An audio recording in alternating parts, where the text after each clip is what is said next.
got my girlfriend pregnant despite using protection. So I offered to pay for an ab tie-in, but she wants to keep it.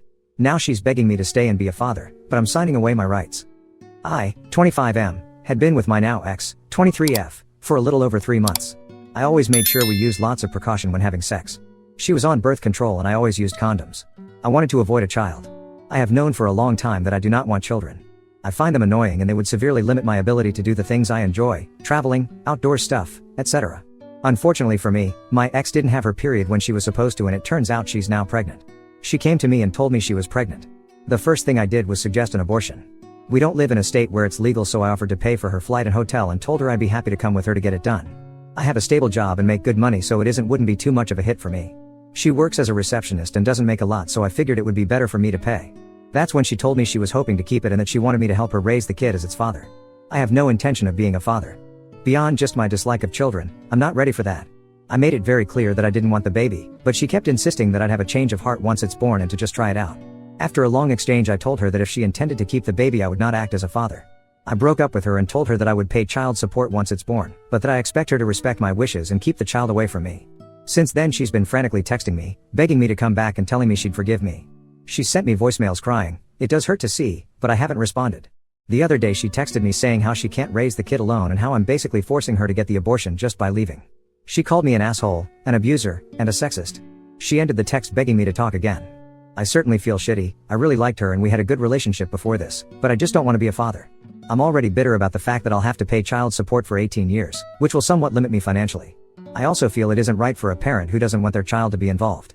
I just end up taking the pent-up anger and bitterness out on the child who is ultimately innocent, which I feel isn't right. With all this said, I come here to ask, Ida? I certainly feel like one, but I also stand by what I did. Clarifying edits. On the topic of a vasectomy, I tried. I met with a doctor last year and asked about getting one, but he refused and said every doctor he knows won't do it until you're at least 30. It's a conservative state, and while I dislike the politics, I was born and raised here, so I'm still attached to the state and have never felt the urge to leave. Someone said I should have flown elsewhere to get one, and I guess they're right, but I just didn't think about that. On the topic of birth control, I bought the condoms myself, so they were fine. Whenever we were done, I'd throw used condoms on the dumpster, so I don't think she went dumpster diving. I asked her on our first date if she was taking birth control and she said yes. I took her for her word. Maybe foolish to just believe her, but if she was lying, she'd be the first I've met to lie about that. Most girls I've met are honest about it. I assumed she was on the pill since that's the main birth control I know, but maybe she was on something else that I'm not educated enough on. That being said, I'll follow your advice and lawyer up, plus get a paternity test. IDK how long that will take, but whenever I get it done I'll update here with results. Thank you for your judgments. I've been away for a bit, but I'm catching up and trying to read what I can. I'll be checking back periodically and replying to some people. All further feedback is appreciated. Update 1. I have hired one of the better family court lawyers in my state. She has someone representing her pro bono. It has been made clear to my ex and her representative that she is not to contact me personally and that all contact will go through my lawyer from now on. A paternity test is scheduled for next Wednesday. I don't know how long it will take to get results, but the test is happening. If the child is mine, we will go to court to determine child support payments and will set up the process for me to sign away my rights. Another clarifying edit. I was gone for a while, and while reading through some comments I have found a topic I'd like to clarify for anyone left who still checks here and cares. At the beginning I said I made sure to use lots of precautions. I had thought people would take away from that the idea that I had made my intention to not have kids clear at the beginning. Just wanted to make that clear. She told me she wasn't looking to have kids. I should have been more clear about this, I guess. I was under the assumption that she didn't want kids, which is why I was blindsided by her change of heart once she was actually pregnant. I understand it happens, feeling change or whatever, but for me it was a big shock. When I go to get the paternity test started, she will also have an ultrasound and we'll talk then. I'll update on Wednesday. BTW, the text will take a few days to process, so I'll also update with results. Comments where Op has replied, Op, there's a lot to unpack here, so I'll try to go piece by piece. Obviously what you've experienced is very difficult, so I'm sorry about that. I'm glad you found yourself. About my parents, yes, they want grandkids. They have been hounding me ever since I turned 20 about when I'm gonna give them grandkids. I've already told them I don't want kids and my sister is lesbian, so they're really disappointed at this point. If they found out about the kid and that I was leaving, they would be furious, so I'm just not telling them. About how I'll feel in the future, I honestly cannot say 100%. I know that right now I 100% don't want kids, and I'm going off that feeling to assume how I'll feel in the future will be the same. Everyone lives with some level of regret, so I've come to peace with the idea that if I end up regretting this, I'll just have to move on and live with that like everyone else. If for some reason I felt regret, I wouldn't try to contact the kid. I just keep it to myself and keep chugging along like usual. If the kid does find me one day, I'll just be honest depending on how I'm feeling. Either I was 25 and I didn't want kids and I still don't, sorry, or I was 25 and I thought I didn't want kids, I wasn't ready. It's been one of the biggest regrets of my life and I'm sorry depending on how I'm feeling, most likely the former. I don't know what gave you the impression that I've softened to the idea of having kids.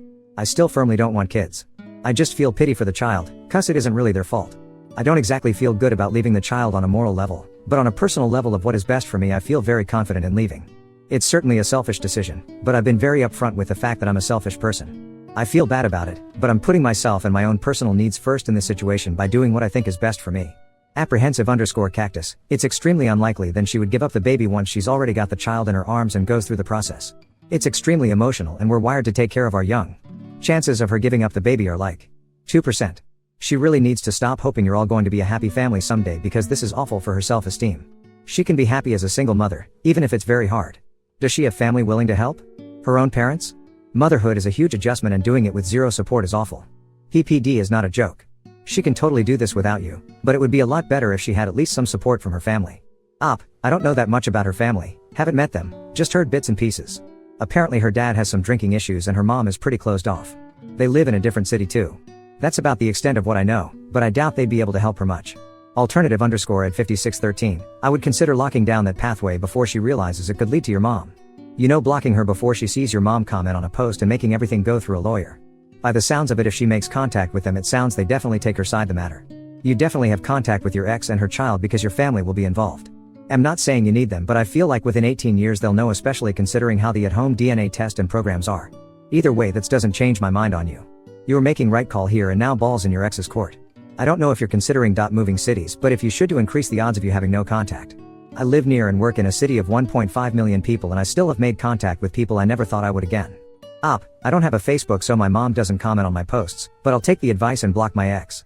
I have a good job and I like my apartment a lot, so I don't plan on moving from my city.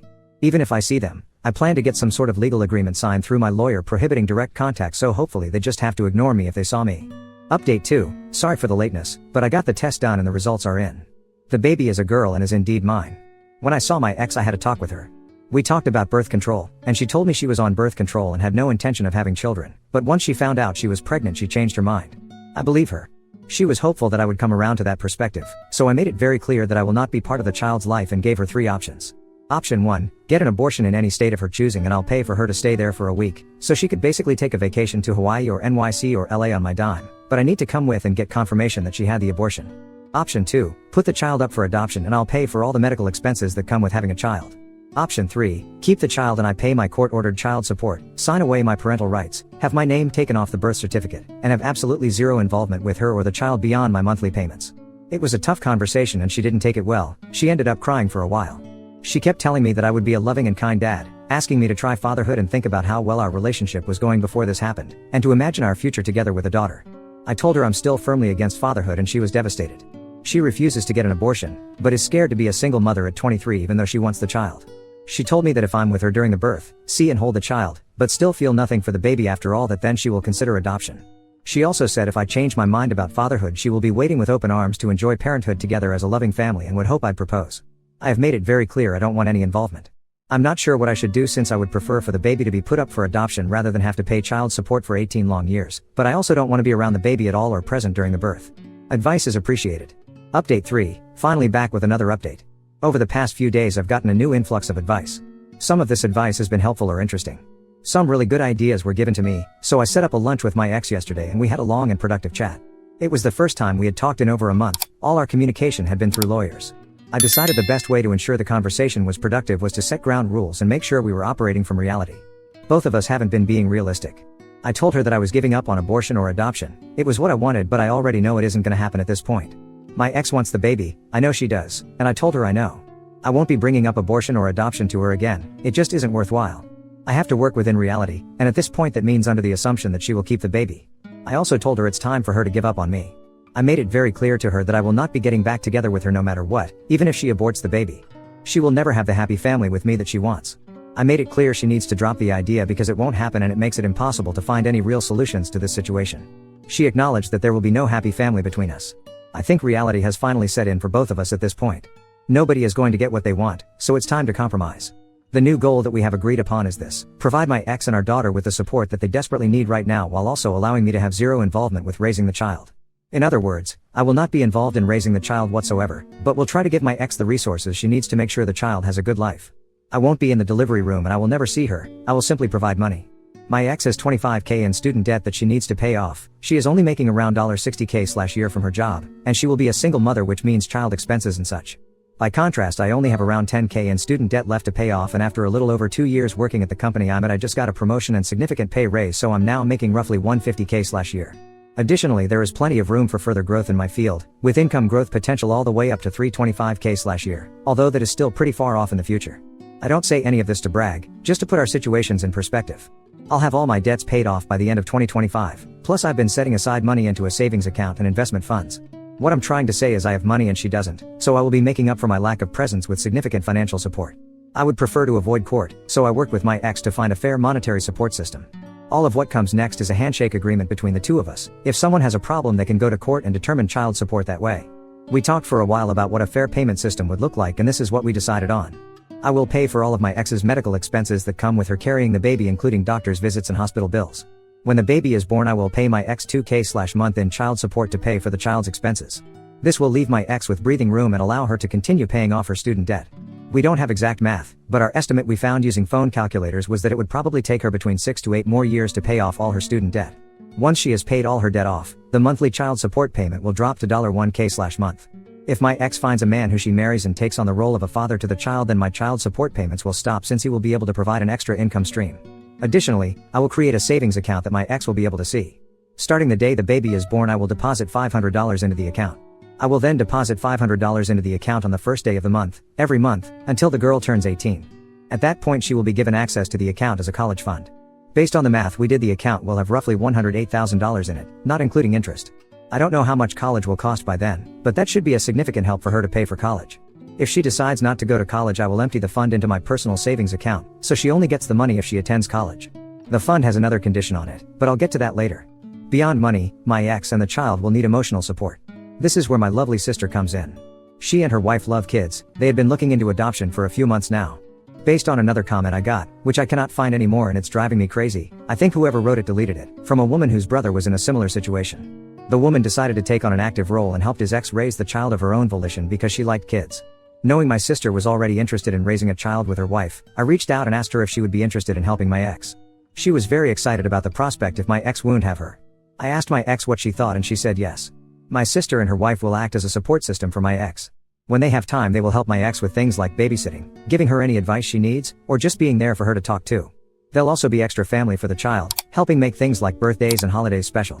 This is where the second condition for the college fund comes in.